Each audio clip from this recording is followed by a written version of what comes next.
जय हिंद साथियों, मैं दिनेश सर आपका अपने रैंकाइन एकेडमी यूट्यूब चैनल पर बहुत बहुत स्वागत करता हूं। जैसा कि आप देख रहे हैं, इससे पहले हमने आँख का और कान का टॉपिक पढ़ा दिया है, ठीक है ना। उसके बाद और भी टॉपिक हमने बायोलॉजी के कंप्लीट करा दिए हैं। इसके बाद यदि आप चाहें तो हमारे प्ले लिस्ट में आकर आप देख सकते हैं, इसमें विजिट कर सकते हैं, ठीक है ना। आज हम टॉपिक पढ़ाने जा रहे हैं आपको न्यूट्रिशन। न्यूट्रिशन क्या होता है? ये पोषण होता है, ठीक है ना। इसमें आपके कई प्रकार जो है आपका कार्बोहाइड्रेट होता है वो आता है, प्रोटीन होता है, वसा होता है, इस प्रकार के आते हैं। हम इस चीज़ों को जानने का प्रयास करेंगे। कार्बोहाइड्रेट क्या होता है, वसा क्या होता है और इससे हमें नुकसान या हानि क्या होती हैं, प्रोटीन हमें कैसे मिलता है, पानी की मात्रा हमारे शरीर में कितनी होती है, इन सभी चीज़ों को जानने का प्रयास करेंगे, ठीक है ना। विटामिन कितने होते हैं, इन सभी को जानने का प्रयास करेंगे। देखिएगा न्यूट्रिशन टॉपिक को, इसको बोलते हैं हम पोषण।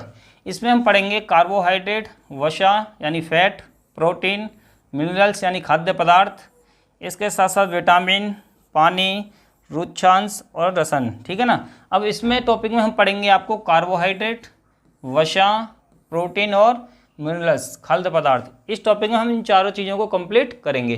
देखिएगा बहुत अच्छे से कंप्लीट करेंगे, बने रहिएगा मेरे साथ। हम बात करें यदि कार्बोहाइड्रेट, भाई कार्बोहाइड्रेट क्या होता है? जब भी हम गेहूँ लेते हैं, क्या लेते हैं? गेहूँ। और गेहूं से क्या बनता है? आटा। गेहूं से आटा बनता है। तो हमारा जो आटा बनता है और आटे से हम क्या बनाते हैं? रोटी बनाते हैं। जो रोटी जब बनाते हैं आटे से, तो इसमें जो होता है आपका 65% आपका गेहूं में कार्बोहाइड्रेट की मात्रा देखने को मिलती है, ठीक है ना। कार्बोहाइड्रेट जो होता है ये मीठा होता है। कार्बोहाइड्रेट एक प्रकार की शर्करा होती है जो मीठी होती है, ठीक है ना। तो रोटी भी हमें मीठी लगती है। इसके साथ साथ ये हमें ऊर्जा प्रदान करने में भी मदद करता है। कार्बोहाइड्रेट मीठा होता है, उसके साथ साथ हमें ऊर्जा भी प्रदान करता है। अगर हम एग्जाम्पल में देखें कि कार्बोहाइड्रेट में वो क्या क्या चीज़ें होती हैं जो आती हैं, ग्लूकोज है आपका, फ्रक्टोज है, सुक्रोज है, मंड या स्टार्च है, ठीक है ना। मंड या स्टार्च, सेल्यूलोज है और काइटिन है। तो सेल्यूलोज और काइटिन जो है आपके पेड़ पौधों में पाए जाते हैं, ठीक है ना। तो ग्लूकोज की यदि हम बात करें तो इसमें जो है हमें क्या मिलती है? ऊर्जा। ग्लूकोज से हमें क्या मिलती है? ऊर्जा मिलती है। ग्लूकोज हमारा किस किस में पाया जाता है? देखिएगा फल हैं, फलों में हमारा ग्लूकोज पाया जाता है। इसके साथ साथ अनाज हैं, अनाज में भी ग्लूकोज पाया जाता है। यदि कोई आपसे पूछता है ग्लूकोज किस में होता है, तो फलों में और अनाजों में होता है। ग्लूकोज से क्या मिलता है? ऊर्जा मिलती है। फ्रक्टोज की यदि बात करें तो यह सबसे मीठी शर्करा मानी जाती है। फ्रक्टोज जो है सबसे ज़्यादा मीठी शर्करा मानी जाती है। और फ्रक्टोज हमें सर्वाधिक शहद में देखने को मिलती है। किसमें? शहद में। हमारा जो शहद होता है वो मीठा होता है, मीठा होता है ना। मीठा किसके कारण होता है? तो वो फ्रक्टोज के कारण होता है, ठीक है ना। इसके बाद आता है हमारा सुक्रोज। सुक्रोज जो देखने को मिलता है, गन्ना है, गन्ने में सुक्रोज की मात्रा देखने को मिलती है। और गन्ने से ही हमें चीनी प्राप्त होती है, इसलिए हमारे लिए चीनी में भी सुक्रोज की मात्रा देखने को मिलती है। तो आपको जो है ग्लूकोज, फ्रक्टोज और सुक्रोज समझ में आ गए होंगे, ठीक है। नेक्स्ट आगे वीडियो में चलते हैं। मंड को बोलते हैं स्टार्च। मंड को क्या बोलते हैं? स्टार्च। मंड को बोलते हैं हम स्टार्च, ठीक है ना। अब ये क्या होता है? तो ये हमने पढ़ा दिया आपको। मंड एक प्रकार का चोकर होता है। जो हमारा आटा होता है, आटे में जो छोटे छोटे कण रह जाते हैं उसी को बोलते हैं हम मंड।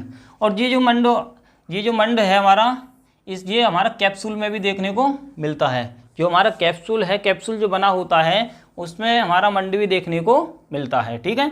इसके बाद आता है सेल्यूलोज। सेल्यूलोज जो होता है हमारे पेड़ से प्राप्त होता है, पेड़ की छाल है उसमें प्राप्त होता है। इसके बाद जितने भी हम नोट कागज़ बनाते हैं या वस्त्र बनाते हैं उनमें भी हमारे लिए सेल्यूलोज की मात्रा देखने को मिलती है, ठीक है ना। तो पेड़ की छाल हुई, कागज़ हुआ, नोट हुआ, जिसको रुपया होता है नोट, इसके साथ साथ वस्त्र यानी कपड़े हुए, तो इसकी मात्रा किसकी? सेल्यूलोज की इनमें मात्रा देखने को मिलती है, ठीक है ना।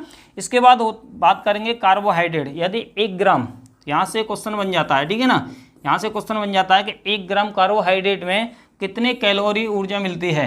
कितने कैलोरी ऊर्जा मिलती है? तो वो मिलती है आपको 4.2 किलो कैलोरी। यदि एक दिन की बात करें तो 2500 किलो कैलोरी ऊर्जा देखने को मिलती है। इसलिए आपको कार्बोहाइड्रेट की मात्रा 1 ग्राम अवश्य लेनी चाहिए ताकि आपको 4.2 किलो कैलोरी ऊर्जा प्राप्त हो सके, ठीक है ना। तो पर डे 1 ग्राम कैलोरी आपको कार्बोहाइड्रेट की मात्रा लेनी चाहिए। बात समझ में आ रही है? इसके बाद यदि हम कहें यदि 1 ग्राम कार्बोहाइड्रेट की मात्रा नहीं लेंगे तो क्या होगा, तो बहुत सारी समस्या पैदा हो जाएगी। आपका ग्लूकोज में समस्या आएगी, और आपका फ्रक्टोज में समस्या आएगी, और आपका सुक्रोज में भी समस्या आएगी। इसलिए 1 ग्राम कार्बोहाइड्रेट की मात्रा लेना कंपलसरी है, ठीक है। इसके बाद बात करेंगे कार्बोहाइड्रेट के प्रकार कितने होते हैं, 3 प्रकार के कार्बोहाइड्रेट हमें पढ़ने को मिलेंगे, ठीक है ना। एक होता है मोनोसैकेराइड। मोनोसैकेराइड क्या होता है, ये एक अणु से मिलकर बना होता है, इसमें केवल एक ही अणु पाया जाता है। जैसे एग्जाम्पल में देख सकते हैं आप, ग्लूकोज है, क्या है, ग्लूकोज। ग्लूकोज जो हमारा होता है एक अणु से मिलकर बना होता है। कितने अणु से, एक अणु से मिलकर बना होता है। अगर पूछें कि ग्लूकोज कितने अणु से मिलकर बना है, तो एक अणु से। तो ये किस कार्बोहाइड्रेट में आता है ग्लूकोज, तो ये आता है आपका मोनोसैकेराइड में, ठीक है। इसके बाद देखिएगा, इसके बाद आता है आपका डाइसैकेराइड। डाइसैकेराइड भाई आपका जो था मोनोसैकेराइड एक अणु से मिलकर बना, इसके बाद जो डाइसैकेराइड है वो 2 अणु से मिलकर बनेगा। कितने से, 2 अणु से, 2 अणु से मिलकर बनेगा, ठीक है ना। जब 2 अणु से मिलकर बना होता है तो उसे बोलते हैं डाइसैकेराइड। ये बहुत ही जटिल होता है। कैसा होता है, जटिल। इसमें आपका फ्रक्टोज आता है और सुक्रोज आता है। देखिएगा यहीं से क्वेश्चन बनेगा, पूछ लेगा गन्ने में कौन सा कार्बोहाइड्रेट पाया जाता है, तो वो है आपका डाइसैकेराइड। चीनी में कौन सा कार्बोहाइड्रेट पाया जाता है, तो वो है आपका डाइसैकेराइड। बात समझ पा रहे हैं। इसके बाद फलों में पूछ सकता है, तो वो है आपका डाइसैकेराइड। इसके बाद आता है पॉलीसैकेराइड। भाई देखो, एक अणु से मिलकर बना मोनोसैकेराइड, 2 अणु से मिलकर बना डाइसैकेराइड, और 2 से यदि अधिक अणुओं को हम मिला देते हैं तो बनता है पॉलीसैकेराइड, ठीक है ना। तो कई अणुओं से मिलकर ये बना होता है। यह पाचन का काम नहीं करता है, ये कोई भी चीज़ नहीं पचाता है। जैसे आपका स्टार्च है, सेल्यूलोज है, काइटिन है, ठीक है ना। इसको हटा दीजिएगा, सेल्यूलोज और काइटिन। तो आपने देखा है जो सेल्यूलोज होता है वो छाल जो होती है, अगर हम उसको खा लें तो वो नहीं पचती है, ठीक है ना। काइटिन होता है वो भी नहीं पचता है। तो ये पॉलीसैकेराइड में आते हैं। सेल्यूलोज, काइटिन ये किस में आते हैं, पॉलीसैकेराइड में आते हैं, ठीक है। नेक्स्ट और जानने का प्रयास करते हैं। इसके बाद आता है फैट। वसा क्या होता है, फैट क्या होता है, देखो समझिएगा। जितनी हम चिकनी चीज़ें खाते हैं, वो जो चिकनी चीज़ें होती हैं वो हमारे फैट को बढ़ा देती हैं। जैसे हमने ऑयली खाना खाया तो हमारा फैट क्या बढ़ जाएगा और हम मोटे होते चले जाएंगे। तो कहते हैं बहुत फैट बढ़ गया है तुम्हारा, अब बहुत मोटे हो गए हैं। अब खाने को मतलब ऑयली चीज़ों को कम करिएगा। आप ये बोल देते हैं खाने को कम करिएगा, भाई खाना कम नहीं करना, आपको ऑयली चीज़ें कम करनी है, जो ऑयल से बनाई गई हैं वो चीज़ें कम करनी है, ठीक है ना। तो वसा एक प्रकार की क्या होती है, चिकनाई होती है। क्या होती है, चिकनाई होती है, जो खाने से प्राप्त होती है। बात समझ गए। उसी को हम क्या कहते हैं, वसा कहते हैं। वसा से हमें शक्ति मिलती है। क्या मिलती है, शक्ति। तो वसा जो है हमें भरपूर मात्रा में नहीं लेना चाहिए। एक इसकी मात्रा होती है कि 100 ग्राम लो भाई, 50 ग्राम लो, तो आपको क्या है, इतनी शक्ति मिलेगी। तो हमारा जो वसा है शक्ति प्रदान करने में मदद करता है, ठीक है। तो अत्यधिक बस अगर हम ज़्यादा मात्रा में वसा को ले लेते हैं तो हमारे लिए यह नुकसानदायक होता है, बहुत ही हानिकारक होता है। और जो है ये कोलेस्ट्रॉल की मात्रा को बढ़ा देता है। देखिएगा, अत्यधिक चिकनी चीज़ें से, अत्यधिक चिकनी चीज़ें से क्या है, खाने में अत्यधिक चिकनी चीज़ें लेने से कोलेस्ट्रॉल की मात्रा बढ़ जाती है। कोलेस्ट्रॉल की मात्रा बढ़ जाती है। जब कोलेस्ट्रॉल की मात्रा बढ़ जाती है तो हमें विभिन्न प्रकार की बीमारी भी लग जाती हैं। इसलिए हमें वसा को संतुलित यानी कुछ हिसाब से लेना चाहिए, ठीक है ना। नेक्स्ट और जानकारी लेते हैं। अब बात करेंगे संतृप्त वसा। वसा के प्रकार, वसा के प्रकार। तो वसा के जो प्रकार हैं वो आपको 2 देखने को मिलते हैं। वसा के प्रकार कितने, 2। एक संतृप्त वसा और एक असंतृप्त वसा, ठीक है ना। संतृप्त वसा का क्या मतलब होता है, ये हमारा जो हृदय है इसको हानि पहुंचा देता है। हमने आपको हार्ट के टॉपिक में पढ़ाया था कि उसकी जो दीवारें होती हैं, मांसपेशियाँ जो होती हैं, उस पर जो है ऑयली खाना आके चिपक जाता है, जिससे हमें हार्ट अटैक की बीमारी हो जाती है और आदमी हार्ट अटैक के कारण मर जाता है। तो इसलिए जो संतृप्त वसा होता है इसमें चिकनी चीज़ें होती हैं, और चिकनी चीज़ें होने के कारण हमारा जो हार्ट होता है इसको क्या होती है, नुकसान होता है, ठीक है ना। और रक्त में ये जो घनत्व होता है, रक्त के घनत्व को कम कर देता है। रक्त में जो घनत्व होता है उसको भी संतृप्त वसा क्या कर देता है, कम कर देता है। इसके साथ साथ लाइपोप्रोटीन जो है कोलेस्ट्रॉल का स्तर को बढ़ा देता है। भाई लाइपोप्रोटीन और कोलेस्ट्रॉल के स्तर को क्या करता है, ये बढ़ा देता है। कौन, संतृप्त वसा, ठीक है। इसके बाद आता है असंतृप्त वसा। भाई ये क्या होता है, ये जो होता है वसा आपके मेवा, जैतून जैसी चीज़ों में देखने को मिलता है। मेवा में आपके क्या है, आपके बहुत सारे मेवे में आपके जो मेवा आप खाते हैं वो सारी चीज़ें आपकी मेवा में आ जाती हैं। बादाम है, छुआरे हैं, मुनक्का हैं, ठीक है, ये मेवा में आ जाती हैं। जैतून एक प्रकार का पेड़ होता है, ठीक है ना, तो जैतून में भी क्या है, असंतृप्त वसा देखने को मिलता है। जैसे खाद्य पदार्थ में यह है असंतृप्त वसा पाया जाता है, ठीक है, तो आपको समझ में आ गई होगी ये बात। नेक्स्ट यदि हम बात करें कि एक स्वस्थ व्यक्ति के लिए कितना वसा लेना चाहिए, तो एक स्वस्थ व्यक्ति के लिए 100 ग्राम चिकनाई लेनी चाहिए। कितनी? 100 ग्राम। अगर हम अच्छे हैं, हमारा स्वास्थ्य अच्छा है, तो हमें 100 ग्राम वसा लेना चाहिए, ठीक है ना, एक दिन में। और इसको पचाने में शरीर काफ़ी समय लगता है। जो वसा होता है हमारा जो शरीर है, इसको पचाने में बहुत काफ़ी समय लग जाता है, इसलिए हमारा फैट क्या है, मोटापा हो जाता है, बढ़ जाता है, ठीक है ना। तो कितना लेना चाहिए? 100 ग्राम लेना चाहिए। प्रोटीन की यदि बात करें, प्रोटीन क्या होती है, तो प्रोटीन जो होती है हमें दालों से, ठीक है ना, दालों से प्राप्त होती है, इसके बाद सोयाबीन से प्राप्त होती है।